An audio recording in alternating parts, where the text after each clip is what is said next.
Hey everybody, this is Rydo, and we are back to another live stream / recording of Hearthstone. Today is May 11th, and we've already gotten our Death Rattle deck done, but I need to play 20 minions with 5 or more cost, and I'm not sure if I have a warrior. Let me just double check that this is what I need. I need a rogue or a warrior that would have 5 or more minions that cost. The one here, this druid, has minions I think that cost 5 or more, and I need to rename it that. So yeah, warrior is just a weapons deck and an enraged deck and a taunt deck.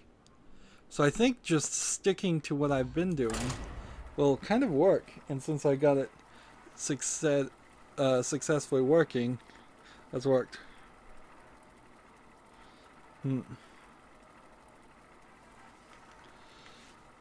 Here we have another comment of Jack. I started incredibly late tonight, and so he's off to bed. So check out the live stream later, I would ask. It will be available.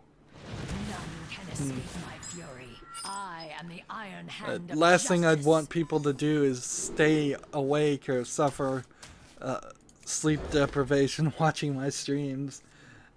That's why I release most of my things as pre-recorded videos in the first place. Well, that and I just couldn't handle live streaming all of it. Too many mistakes. I don't do a lot of editing or anything, but things do happen on a rare occasion enough that I would want to edit things out. Alright, moving on with the news today. Rhyme can't fix its price disparity without selling at a loss on the Switch. And this is a huge thing to say for the Switch in any video games. So Rhyme, in the first place, is this weird, troubled release of a video game because it was going to be a PlayStation exclusive. It kind of looks like a more simplistic version of Zelda, but it's coming out like right a couple months after Zelda, so it probably would have done decent if it could have beaten Zelda Breath of the Wild by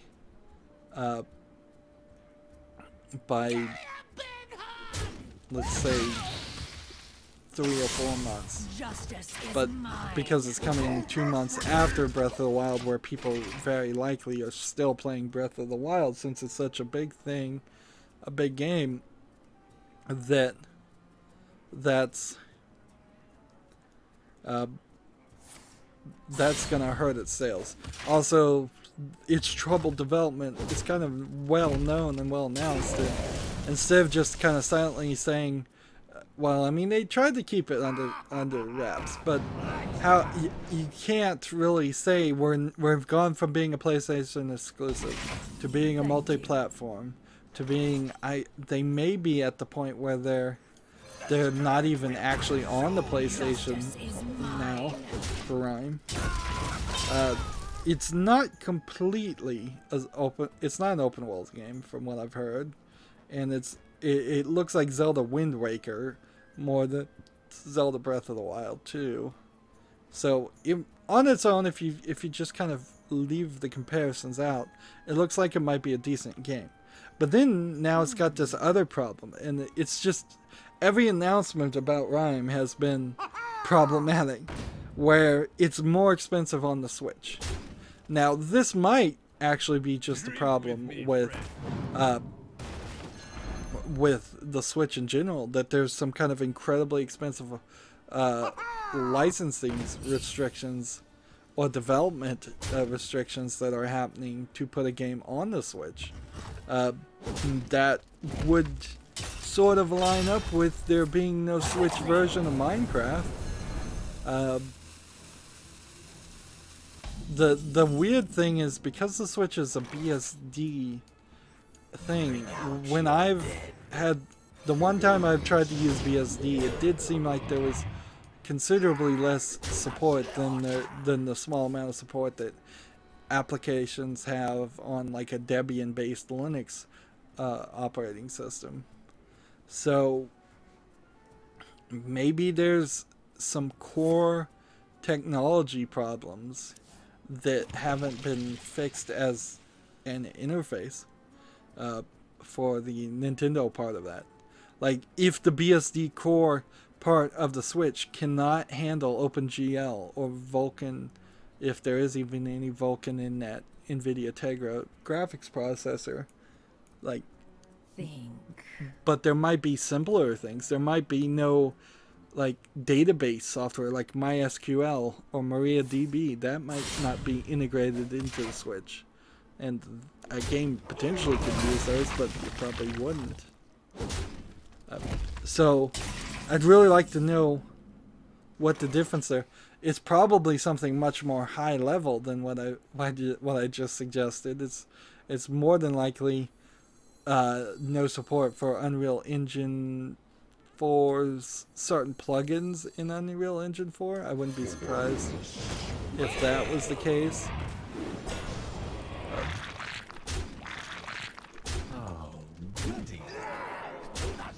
I think I'm gonna hold off and play these two. But if we consistently see that Switch games aren't games that should be on the Switch aren't coming to the Switch, or Switch games that coming to the Switch are more expensive, that's gonna be a problem. That's gonna be the death knell, the death bells of the Switch. And first party support alone is not going to solve and save the Switch. It's just not going to happen. Moving on to the next story. A unofficial Nier Automata, and I can't believe we're still talking about Nier Automata, particularly since Vanquish got announced to nobody's surprise. But an unofficial mod for Nier Automata that I think fixes the full screen issues with that. It's called the Nier Automata FAR mod. Contains an anti-piracy check, and while I kind of see what the guy is doing, the maker of the mod, he's saying, look, I really don't want to support piracy, so I'm going to make this require a Steam valid version of Nier Automata before you can use it. And there's like a license that you just click through, like everybody clicks through all licenses, and in that license it says you're only allowed to use this mod if you own a legitimate copy of the game, and if it fails to detect that you actually do have a legitimate copy of the game, then it pops up that license agreement again, or a similar license agreement, and then no matter what you click, if you say I agree or not, it just ignores your click because you effectively ignored the license agreement in the first place, which seems pretty antagonistic, but I mean, it's their mod, and it seems like the mod creator did several other things, but people are mad about it too, and I could certainly see, like, it's not that black and white getting cracked versions of games, because frankly, almost all of Russia, it's impossible to get a legitimate copy of games. You go into a store in Russia to buy what you think is a legitimate copy of the game, and it is just a cracked version of the game. So it's possible that you may not have access, you may not know that your version's cracked, you may be in a country where you can't get those games because of region restrictions. Most Muslim countries have severe restrictions on violent video games and video games in general. Australia is known to not let certain games in their region, so you can't, if you have an Australian account of Steam, probably get some games. That's, I think, how that works. because they have a censorship board that requires games be rated and allowed.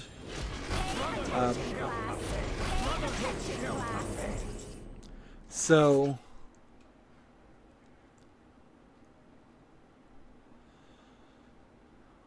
replace your hero power with a better one. Equip a 2/2 weapon. I'm gonna lose here. There's certainly people in all countries who are not financially capable of playing a game, and that is a path that can change. Like, there are times in my life, most definitely, when I certainly couldn't afford all the games I wanted to play. And you know what it's done to me as I've gotten older and more financially stable? It's caused me to have 600 plus games on Steam that I've actually purchased. And frankly, it's caused me to purchase games that many years ago when I was a kid, got through perhaps illicit means or freer means to purchase those legitimately. And I totally get the idea you want to support Nier Automata. The same reason I bought Bayonetta, even though I'm having more trouble playing that game than I would have liked. And I understand when you have the money, it's easy to see, yes, everybody should support everything that they love, but there's a lot of people that aren't in your situation, and you're really punching down. You're really not looking at all the nuances of the system, and you've really entered a fight that you could have easily just stayed out of, and for no reason. You're effectively white knighting for a pretty big company, Platinum Games. Like, I get that Platinum Games would have an anti-piracy check. I get when regular games have de novo and all of that. But when you're just a mod creator that very potentially is not making any money, and then you're putting in a secondary check, you're just being silly. And I think it was probably the wrong choice to do it. It's your choice to make, but just because you have choices in life doesn't mean that every choice you have is the right one.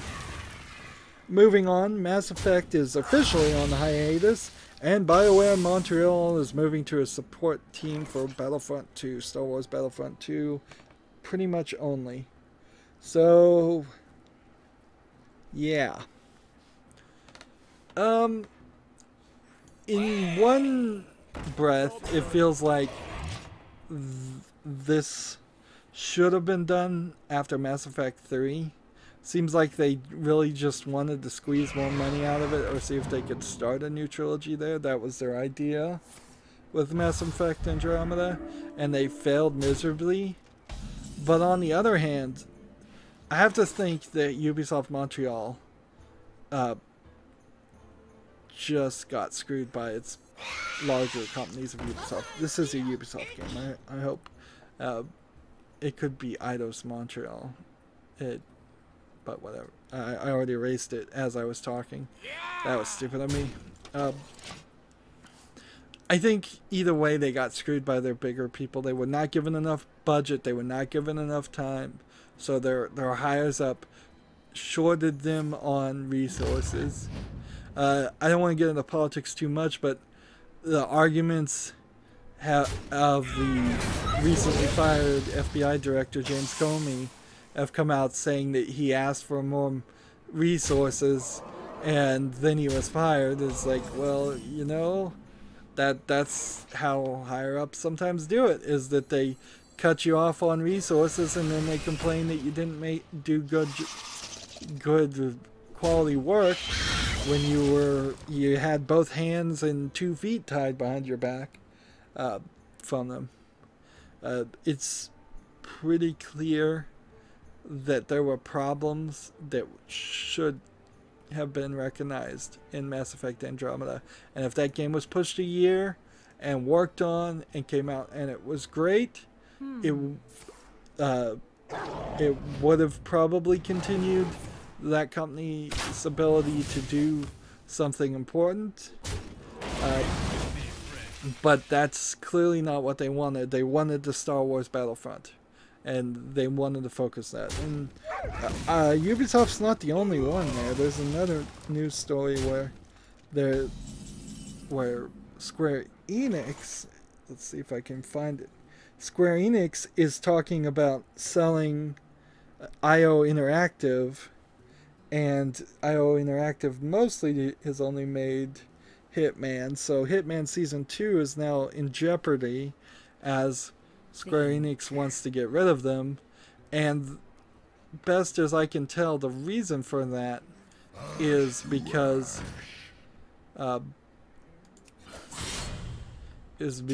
justice is mine. They want to focus on their new contracts with Marvel games. So they have Square Enix on top. It has Guardian of the Galaxy and Marvel games coming out, and they want to focus on that and get rid of the IO Interactive as their focus. And their Japanese games, which Square Enix in general is just mostly Japanese games. So, so here you have IO Interactive potentially being sold. Now that might turn out to be alright if they can find somebody else to buy them, or they can buy themselves out and be an independent company. That would be the ideal situation. I don't know if they have the money for it, because Square Enix just wants to focus on Final Fantasy and Marvel, which is their big ticket money. Yeah. IO Interactive is a little bit weird because since it's just gotten the Hitman series and Kane and Lynch and a couple of other things, there's not the highest amount of confidence in their ability.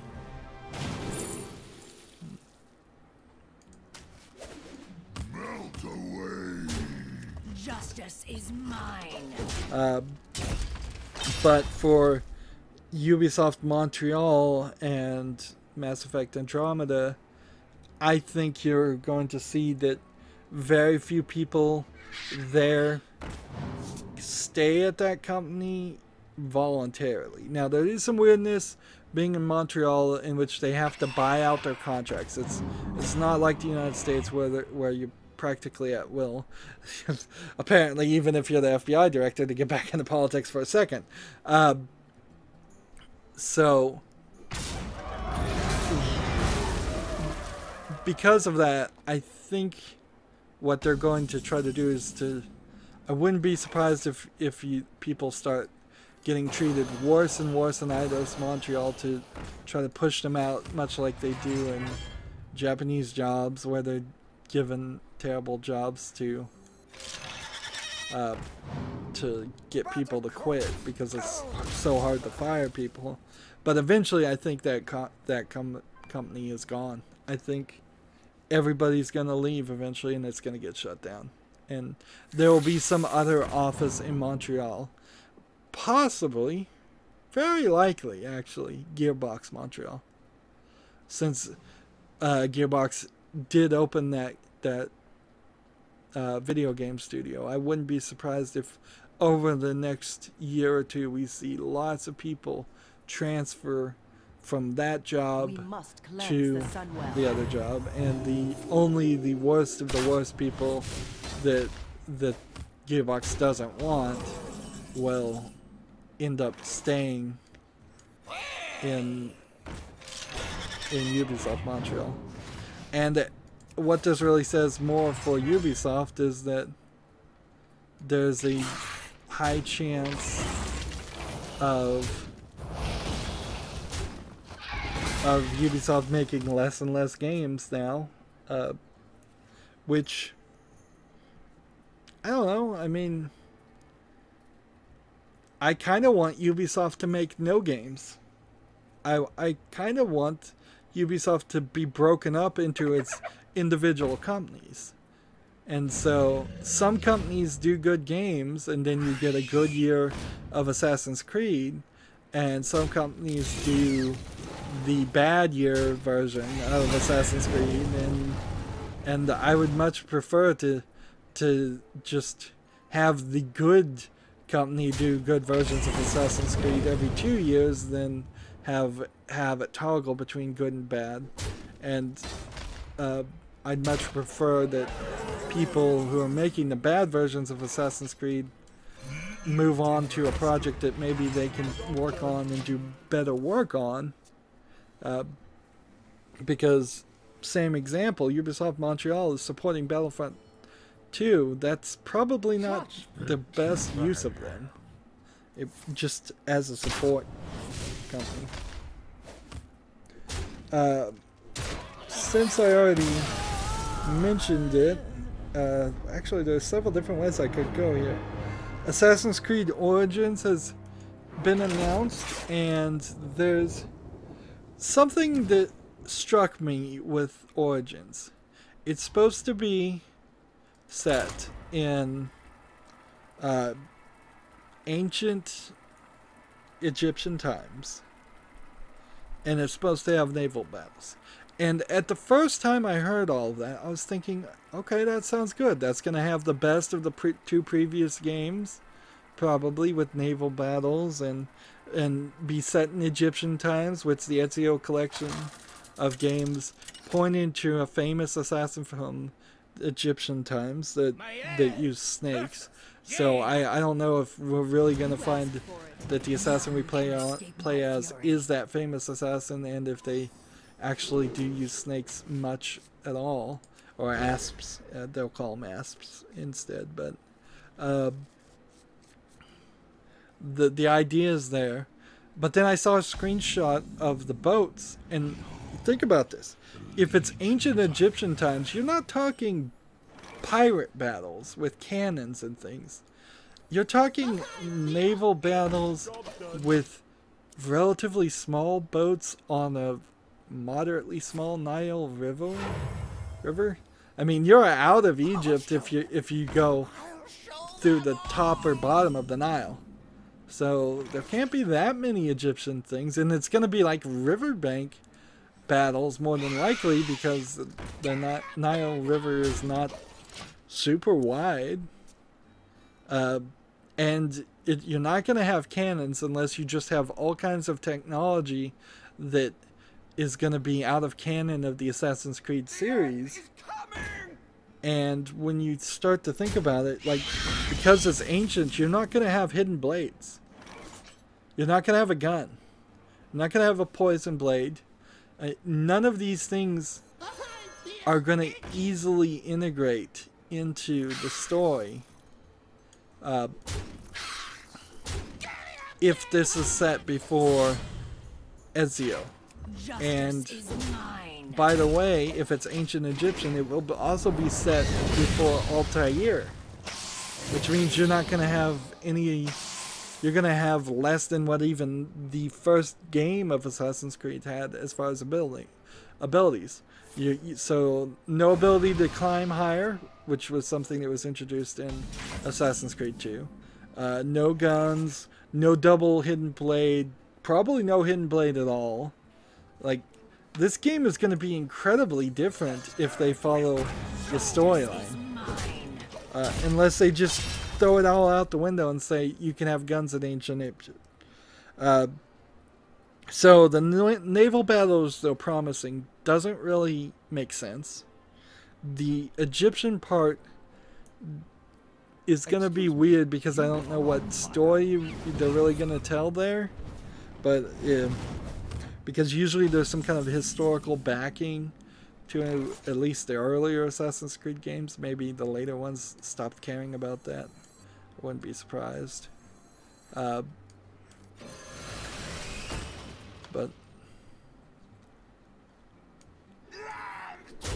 so yeah, the naval battles aren't going to live up. They don't seem to make any sense. The Egyptian part doesn't make sense because the only Egyptian story I can tell you off the top of my head that we know at least a solid amount about is biblical Egyptian stories. So are we going to run into Moses? Like, I don't think so. They've danced very specifically away from the idea of doing any of that.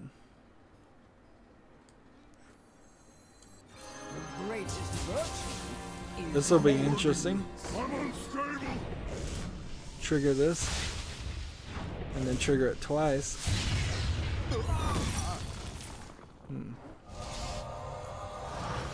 These two cards together are going to work really nicely. Yeah, but this one's about to die. Then you get to Assassin's Creed Origins as the name. And that's a slight problem too. Because remember, Assassin's Creed as a series has been telling a story of ancient aliens that were a predecessor race that died out, and the pieces of Eden were actually ancient technology. Let's see, will this trigger twice too? No, it'll just trigger once. But that worked really nice. So, if they mean origins in the sense of the origins of the story and ancient aliens and all of that, then this is going to be a really weird game, because they were trying to get away from telling any of that story because it was insane and didn't make any sense. If they mean the origins of humanity, we could, kind of the idea that all of humanity came out from that area, alright, I guess I get that general idea, but you certainly can't have us running around as the origins of humanity, and still that gets overridden by the ancient alien story that we've been seeing here. It feels like they're setting themselves up to either use a name just because they may already have a trademark or copyright for it, or they're setting themselves up to completely ruin the Assassin's Creed series. Like, I am not sure which one of those is actually the case, but there's definitely some weirdness going on here in their choices. Justice is mine. And you could certainly have fixed a lot of that by saying this was going to be called Assassin's Creed Egypt. Just call it Egypt. I heard, I'm stealing this from either Giant Bomb or the Co-Optional podcast, or maybe the PC Gamer podcast, since I'm listening to like 3 a week nowadays. But if they had just called it Assassin's Creed Egypt, or